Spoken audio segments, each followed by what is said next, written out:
အားလုံးပဲမင်္ဂလာပါရှင် UNL Sharing Blog ကနေပြန်လည်ကြိုဆိုလိုက်ပါတယ်အခုဒီဗီဒီယိုမှာကတော့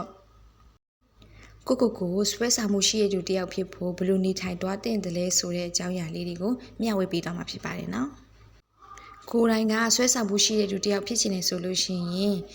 အရင်ဆုံး learn how to listen ပေါ့နော်နားထောင်လို့ဖြစ်အောင်ပထမအဆုံးသင်ယူရမယ်တခြားသူတွေပြောတဲ့အချိန်မှာပေါ့စိတ်ထဲကနေတေချာနားထောင်တတ်တဲ့သူကပို့ပြီးတော့မှချစ်စရာကောင်းစေပြီးတော့မှဆွဲဆောင်မှုရှိစေပါတယ်နော်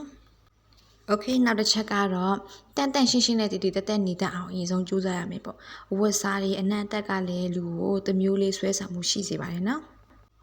โอเคနံပါတ်3ကတော့ believe yourself ပေါ့နော်ကိုယုံကြည်မှုရှိအောင်နေရမယ်ကိုယုံကြည်မှုရှိတဲ့သူတွေကတခြားသူတွေကိုပို့ပြီးတော့မှဆွဲဆောင်မှုရှိစေပါတယ်နော်နံပါတ်4အချက်ကတော့ရိုးသားမှုနဲ့ positive mindset ရှိနေရမယ်ပေါ့နော်တခါတလေကိုယ့်ရဲ့အပြင်အစင်ထက်ကိုယ့်ရဲ့စိတ်ထားလေးရလဲပို့ပြီးတော့မှဆွဲဆောင်မှုရှိစေပြီးတော့မှကိုယ့်ရဲ့ပတ်ဝန်းကျင်ကိုဆွဲလန်းစေမှာဖြစ်ပါတယ်โอเคနံပါတ်5ကတော့ကိုယ့်ရဲ့စိတ်ဝင်စားမှုနဲ့အိမ်မက်တွေအပေါ်ကိုတေချာလေးအာရုံစိုက်တဲ့နေပေါ့နော်ကိုယ့်ရဲ့ goal အပေါ်မှာ passion ဖြစ်စူးစမ်းသွားမယ်ဆိုရင်ကိုယ့်ရဲ့ goal တွေပေါ် passion ဖြစ်နေတဲ့သူတယောက်ကသူများနဲ့မတူဘဲနဲ့ဆွဲဆောင်မှုတစ်မျိုးလေးရှိနေမှာပါနော်နံပါတ်6ကတော့တခြားသူတွေကိုလေးစားတတ်ပါကိုဒါမှကတခြားသူတွေကိုလေးစားတတ်တာကလည်းကိုယ့်ရဲ့ environment မှာပို့ပြီးတော့မှဆွဲဆောင်မှုရှိစေပါတယ်နံပါတ်9ပေါ့နော်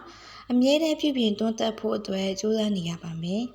ကိုကဗဟုသုတတွေကျန်းမာရေးတွေ public speaking တွေမှာတိုးတက်အောင်အမြဲကြိုးစားနေလို့ဆိုရင်ကိုယ့် environment မှာပို့ပြီးတော့မှဆွဲဆောင်မှုရှိစေပါတယ်နော်โอเคနံပါတ်10ကလူတွေပေါ်စိတ်ဝင်စားမှုအပြည့်နဲ့ဆက်ဆံပါကိုတယောက်နဲ့စကားပြောတဲ့အခါတကယ်စိတ်ရင်းနဲ့နားထောင်ပြီးဒူလိုပါကိုဆွဲဆောင်မှုရှိလို့ခံစားလာတတ်ပါတယ်โอเคနံပါတ်9ကတော့စိတ်ရှည်စွာပြုမှုနေထိုင်ပါ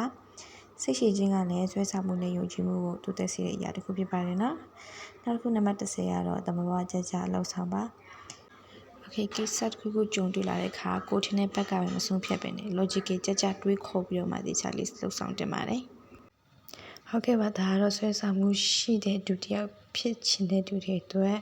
ဆွဲဆောင်မှုရှိဖို့အချက်10ချက်ကိုမျှဝေပြဖြစ်ပါတယ်